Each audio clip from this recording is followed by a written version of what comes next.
제가 강의할 주제는 일제강점기 헌병경찰 제도와 토지조사 사업입니다.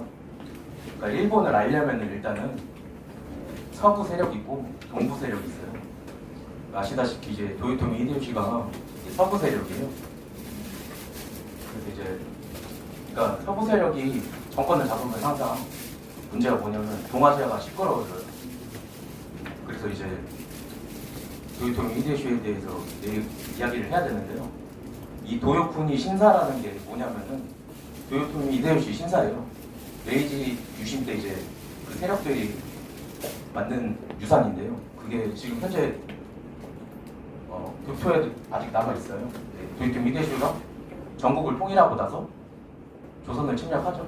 이제 조선을 침략하는 와중 정유재라는 와중에 사망을 하는데요. 그게 서기 1597년 8월이에요. 그때 사망을 하고 나서 이제 도요토미 가신들이 이제 도요토미 그 유고를 모아서 이제 신사를 세우죠. 조선 침략이 실패하고 나서 전국시대 이제 2인자였던 도쿠가와 이에야스 있잖아요. 그 사람이 이제 전국시대 주도권을 잡죠. 1600년대에 세키가라 전투라고 있어요. 그 전투를 이제 서부 세력이랑 전투를 하는 건데 동부 세력은 이제 도쿠가와 이에야스죠. 그래서 이제 전쟁을 하게 되는데 거기서 이제 두 번 승리해서 이제 서부 세력이 지게 돼요. 도쿠가와 이에야스가 이제 조무시를 통일하고 이제 에도막부 시대가 시작돼요. 그래서 에도막부 시대가 시작되는데 그러고 나서 도쿠가와 이에야스가 이 도요쿠니 신사를 없애버려요. 도요토미 히데요시의 가신들을 이제 하급무사로 전락시키게 되는데요.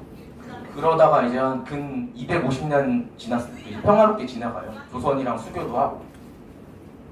그런데 1854년 이제 서세동점하는 시대가 와요. 이제 1854년에 이제 일본 열도는 미국이 이제 오게 됐는데 미국의 페리 제국이 오게 돼요. 이제 그래서 이제 그때 에도 시대의 그 막부 세력, 에도 막부 세력이랑 이제 불평등 조약을 맺고 강제 개항을 하게 되죠. 그래서 에도 막부가 이제 약해진 틈을 타서 다시 서부 세력이 이제 쿠데타를 일으켜요. 그 대표적인 이제 서부 세력이 조슈번이랑 사스마번이에요. 이제 조슈번은 아베 총리가 이제 조슈번 세력이잖아요. 그리고 이제 고이즈미 총리가 사스마번 세력이에요. 근데 이 조슈번이랑 사스번 이 세력이 동맹을 맺고 이제 메이지 유신을 일으키는 거예요. 이 서부 세력이 전국시대 때 이제 하급무사로 전락했잖아요. 그래서 이제 신분이 워낙 낮으니까 이제 명분을 만드는 거죠. 그 명분이 뭐냐면은 그 당시 이제 일왕을 등에 업고 이제 그 하급무사 세력이 이제 정권을 잡는 거죠. 그러니까 그래서 이제 에도 쇼군, 그러니까 대여정 공안이라는 큰 정치를 받들어서 반환해라 일왕한테. 그러고 나서 이제 허수아비로 이제 천황을 세워놓고 그 밑에서 이제 하급무사 세력들이 정권을 잡고 이제 내각을 세우고 자기네들끼리 정치를 하는 거예요. 그게 이제 메이지 유신인데 메이지 유신을 해가지고 근대화하는 과정을 거쳐서 성공을 했어요. 그래서 그때 이제 문관 계열의 대표는 이제 이토 히로부미가 되는 거고 그리고 무관 대표는 이제 야마가타 야리모토가 되는 거예요. 그래서 이때 이 사람들이 내각을 결성하고 나서 이해해서 뭐라고 말하냐면 이 군부 세력은 야마가타 야리모토는 이익선이랑 주권선이라는 걸 만들어요. 그러니까 이제 서세동점하는 세력을 막기 위해서 주권선은 무조건 지키고 이익선은 이제 침략을 막는 보루로 삼자고 하는 거예요. 그런 세력들이 계속 정권을 이제 메이지 정부를 잡는 거죠. 근데 이 둘이 일치되는 이제 공통되는 사상이 있어요. 요슈번 출신은 요시다 쇼인이라는 이제 사람이 있거든요.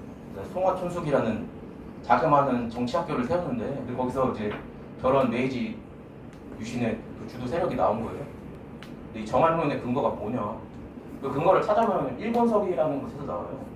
근데 일본 학자들도 신공항까지는 다 거짓이라는 이제 거짓이라고 봤어요. 일본서기 기록. 근데 이제 메이지 시대 와서 갑자기 이제 진실로 보는 거죠. 사실로. 침략을 하게 되는데 메이지 정부가 이제 강화도로 이제 윤요호라는 이제 배를 이끌고 위협을 하죠. 조선에. 일본이랑 불평등 조약을 맺어요. 근데 그 내용 보면은 뭐 치해법권 인정하고 그리고 관세도 이제 무관세로 이제 하고, 그 다음에 가장 중요한 거는 해양 측량을 이제 허가를 해줘요. 일본이 무슨 그 독도 측량하겠다고 했을 때 실제로 측량하러 오면은 그냥 싸버려라라고 얘기한 적도 있잖아요. 근데 그 당시 이제 조선 정부는 대한 무능했다는 걸 알 수 있죠. 청일전쟁이 일어나죠. 왜 일본이 청일전쟁을 일으켰냐면, 조선은 당시 이제 청나라를 종주국으로 보니까 일본이 조선을 먹으러 가면 식민지배 할 수 없겠다. 그래서 청나라 치는 거예요. 그래서 아산만에서 치는데 결과적으로 일본이 승리를 했죠. 근데 이 청일전쟁이 어떻게 보면 일본이 군국주의로 가는 이제 비극적인 전쟁이 됐어요. 왜 그러냐면은 문명개화론자인 후쿠자 유키치라고 있잖아요. 그 사람이 이 청일전쟁에 대해서 어떻게 평가하냐면은, 청일전쟁은 문야의 전쟁이다. 그러니까 문명인 일본과 야만이 청나라의 전쟁이다. 대단히 높이 평가해요. 그러고 나서 이제 그 당시 천황은 허수아비라고 했잖아요. 근데 청일전쟁 이기고 나서 그 당시 일본 사람들이 이제 천황을 신성시하는 존재로 끌어올려요. 이 청일전쟁은 이겼지만 결과적으로 봤을 때 일본한테 대단히 안 좋은 전쟁이었다는 걸 알 수 있어요. 청일전쟁이 끝나고 나서 이제 시모노세키 조약을 맺게 됐는데요. 시모노세키 조약 중에 하나가 뭐냐면은 요동반도 할양이라는 게 있어요. 요동반도 할양을 하면은, 청나라에 강해 요동반도 할양하면은 일본이랑 러시아랑 이제 국경을 맞대게 되잖아요. 이 만주 쪽이니까. 그래서 러시아가 프랑스랑 독일을 끌어들여가지고 간섭을 하는 거예요. 일본 그 지금 행태에 간섭을 하니까 이제 갑자기 민식협족 정권이랑 노론들이 갑자기 친천파에서 친러파를 변하는 거예요. 그러면 러시아가 있는 한 일본이 이제 우선 먹는 거 힘들겠다. 그래서 일본이 다시 또 러시아를 쳐요. 선제 공격해요. 근데 이 러일 전쟁은 이제 일본이 이겼다고 알지만 전쟁 결과로 봤을 때는 일본이 패배한 전쟁이거든요. 그러니까 사상자 수도 일본이 훨씬 많아요. 그리고 군비도 러시아보다 일본이 한 8배 정도 더 써요. 그럼 어떻게 이겼다고 말할 수 있느냐? 일본이 첩보작전을 잘 썼어요. 그 당시 아카시 모토지로라는 사람이 있어요. 그리고 러시아는 그 사람이 이제 공작감을 들여요. 그 당시 러시아가 이제 제1차 사회혁명, 그 레닌이 주도하는 제1차 사회혁명이 있었고, 그리고 피해 월요일이라는 민중운동이 있어요. 그거에 대한 공작금을 아카시 모토지로라는 사람이 해주죠. 전쟁 승리를 이끌었으니까. 아무튼 이제 일본이 이기게 되죠. 그러면 이제 일본이 조선을 차지하는데 걸림돌이 없어지는 거예요. 아셔야 되는 게 일본의 국제적 위상이 엄청났어요. 그러니까 일본이 그 당시에 이제 영일동맹을 맺고, 그 다음에 미국이랑 카스라 테퍼트 미락을 맺어요.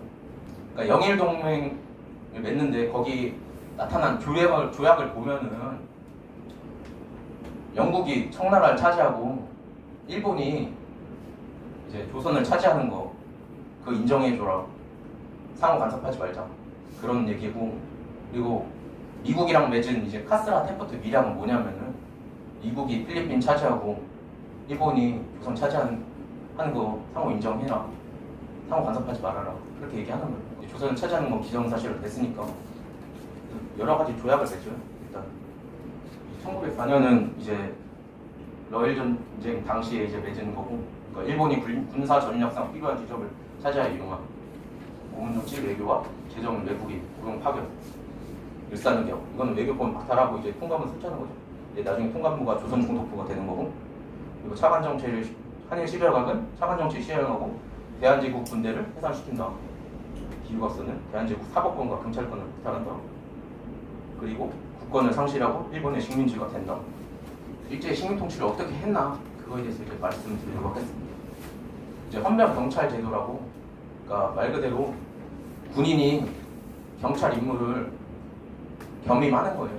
그러니까 그래가지고 이게 얼마나 악랄한 제도였는지 이제 설명드리도록 하겠습니다.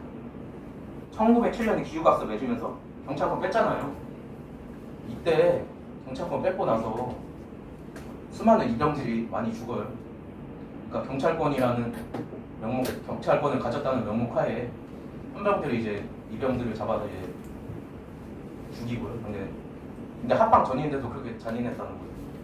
그러고 나서 이제 합방되기 한 몇 개월 전에 이제 1910년 6월 24일 한일 약정 각서를 말했는데 제1조 한국의 경찰 제도가 완비되었다고 인정될 때까지 한국 정부는 경찰 사무를 일본국 정부에 위탁한다. 경찰권을 이제 강탈한 거죠, 본격적으로. 그래서 이제 한일 합방 되고 나서 이제 조선 총독부가 통감부를 대신해서 조선 총독부가 세워지는데 거기서 관제가 나와요. 보면은 제2조 조선 총독은 육해군 대장으로 충임한다. 그러니까 일본이 조선을 군사 점령제라고 본 거죠. 제3조 총독은 일본 천황에게 직내, 직속하며 위임의 범위 내에서 육해군을 통솔하며 조선의 방비의 사무를 관장한다. 그러니까 어떻게 보면 총독이 왕이 되는 거예요. 왕이 되고 거기서 이제 군사지휘권을 갖게 되고 그리고 헌병 경찰 업무를 부여하게 되는 거죠. 그러니까 헌병 경찰 제도가 아까 말씀드렸다시피 헌병이 그냥 경찰 임무를 이제 겸임한다고 했죠. 그러니까 헌병이 경찰 치안 업무를 관장, 주최하고 헌병대장은 경무총장, 지금의 경찰 총수를 겸임하고 헌병 자관, 각도의 헌병의 장은 각도 경무부장을 겸임한다. 또 여기 구체적으로 또 나와요. 이게 찾아보자면 헌병 장교, 준사관, 하사, 상등병은 조선 총독이 정하는 바에 따라 헌병으로 재직하면서 경찰관의 직무를 집행할 수 있다고 규정. 헌병이 경찰 업무를 이제 겸임했는데 그러면은 뭐가 악랄한 건데? 라고 말하면은 이 범죄 직결례라는 게 있어요. 헌병 경찰한테 범죄 직결례가 뭐냐면은 직결 심판권을 가지는 거예요. 경찰서장이. 그러니까 사법권을 가진 거죠. 어떻게 보면 경찰 조선 내에서. 그래서 범죄 적용 대상 해가지고 구류, 태형, 과료에 해당하는 범죄와 3개월 이하의 징역 또는 100원 이하의 벌금에 해당하는 범죄 또는 행정법규 위반. 행정법규, 그러니까 총독이 정한 행정법규 위반하면 범죄라는 거야. 총독 말 따르지 않으면 너 범죄, 그 범죄야. 그러니까 그래서 이제 심판을 하는 거죠. 근데 여기서 대단히 무서웠던 게 악랄했던 게 이제 헌병 경찰 제도가 태형이라는 거래요. 이 태형은 그 일본에서는 폐지된 건데 조선에서만 태형을 실시해요. 그러니까 태형이 뭐냐면은 소임칠 끝에 납을 매달아서 이제 채찍으로 때리는 거예요. 이 사진 보시면은 저게 저런 사진이 많거든요. 그러니까 태형 치면은 저런 사진이 많이 나와요. 그러니까 헌병이 이제 조선 얘가 범죄 그 약간 좀 의심스럽다 싶으면 데려다가 태형 때리는 거예요. 그냥. 범죄 직결례에 의한 처벌된 한국인 수 1911년 18,100여 건, 1913년 21,400여 건, 1918년 82,121건이에요. 그래서 이 제도에 대해서 이제 일본인도 이렇게 얘기해요. 이러한 강력한 경찰 제도는 전 세계 유례가 없는 것이다. 악랄했다는 거죠. 이 헌병 경찰 제도에 대한 증언이 있어요. 그러니까 항일운동가 이제 오명천이란 분이 이 헌병 경찰 제도 얼마나 악랄했나 그에 대해서 증언을 하셨어요. 한번 읽도록 할게요. 일본인들이 벌려놓은 형틀과 그 형편, 채찍을 조선 왕조가 자국민을 징치하기 위하여 시행했던 고대 태형과는 그 성격과 내용이 달랐다. 형판에 사람이 엎드리면 음부가 닿는 곳에 구멍을 뚫었으며 두 팔을 십자판에 벌려놓고 두 다리와 허리를 묶었다. 그들이 사용하는 우웅경, 송웅경으로 만든 매를 말했죠. 그 끝에 납을 달아서 노출된 둔부를 치면 그 납이 살에 파고 들어가 피가 흐르고 살이 찍힌다. 매는 1차 80대가 보통이며 중도에 기절하면 회생시켰다가 3일 후 다시 때린다. 맞은 사람은 절대 행보를 할 수 없고 사람의 등에 엎여 나오며 죽으면 시체는 그 밤으로 행방불명 된다. 이때 일본 경찰들의 주요 지체 내용은 언어를 조심해서 사용하지 않는 것, 거동을 조심해서 하지 않는 것, 일본인들에 대한 욕설 등이다. 그러니까 1번, 2번은 주관적인 거잖아요. 그러니까 너 마음에 안 들고 하고 데려와다가 태형 때리는 거예요. 그냥 식민지 토지 스타일 과정을 한번 살펴보도록 하겠습니다. 1904년 5월 일본에서 대한 방침과 대한 시설 강령을 시행했다. 시행. 그러니까 일본인이 이제 토지 소유권을 이제 확보하려고 어떻게 조약을 막 만드는 거죠.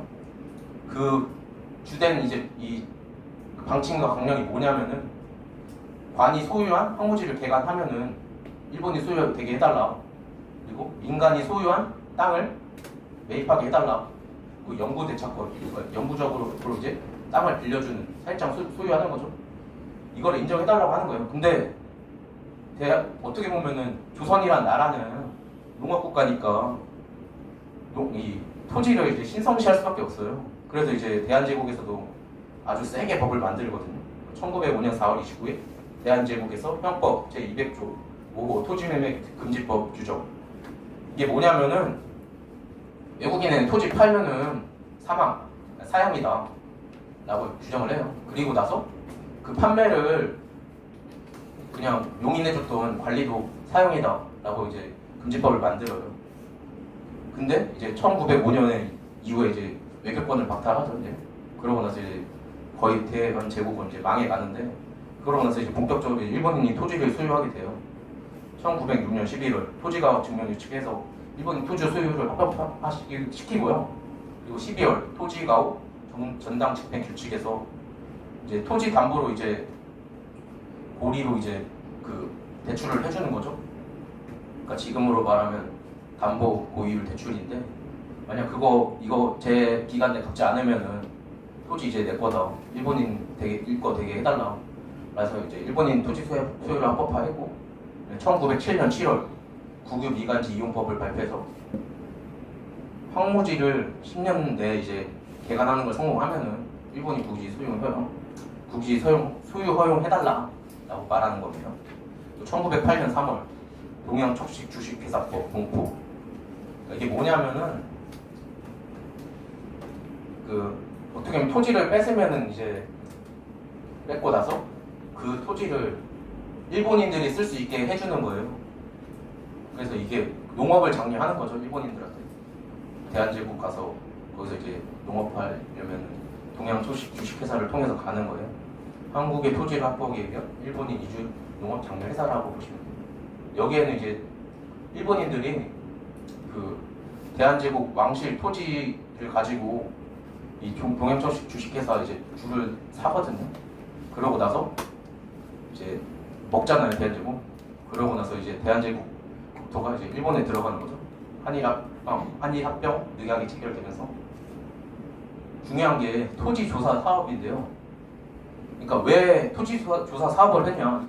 일단 식민지라는 게 개념을 알아야 되죠. 그러니까 자본주의가 발달한 국가에서 보통 식민지를 차지하게 돼요. 내수 시장에서 이제 어떤 제품에 대한 판매가 안 되면 이제 그 제품이 과잉 생산되잖아요.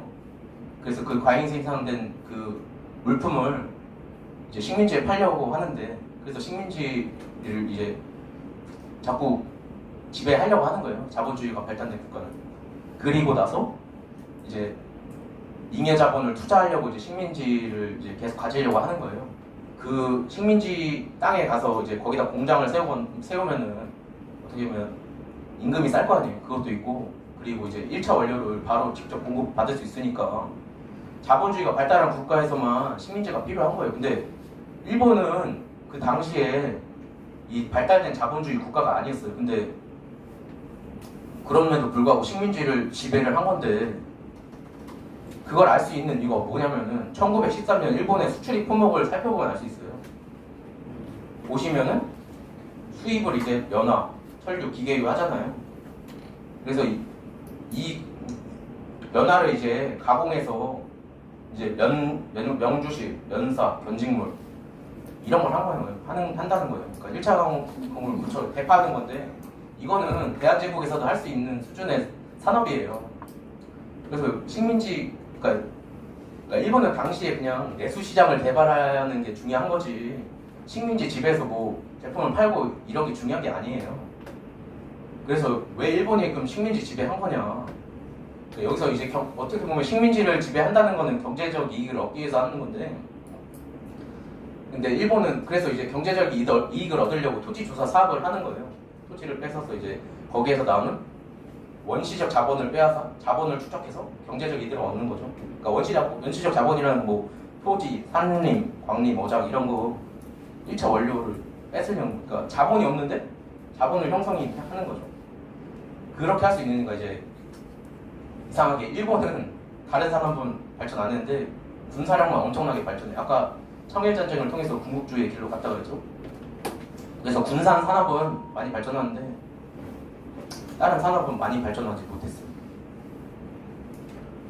그래서 이 토지조사 사업을 일으키는 명분이 있어야 되는데 그 명분이 뭐냐면은 일본은 봉건적 토지 소유 제도, 조선의 토지 제도를 근대적으로 토지 소유 제도로 대체한다는 미명 아래 1910년부터 1918년까지 이제 대대적인 토지 조사 사업을 실시해요. 은행에서 돈도 빌려가지고 토지 조사 사업을 실시하는데, 그러니까 목적이 다 있는 거죠. 그러니까 성실 및 국유 토지를 빼앗아 조선 총독부 소유를 만들고 아까 동양 척식 주식회사가 대한제국 토지로 이제 그 주를 샀다고 했잖아요.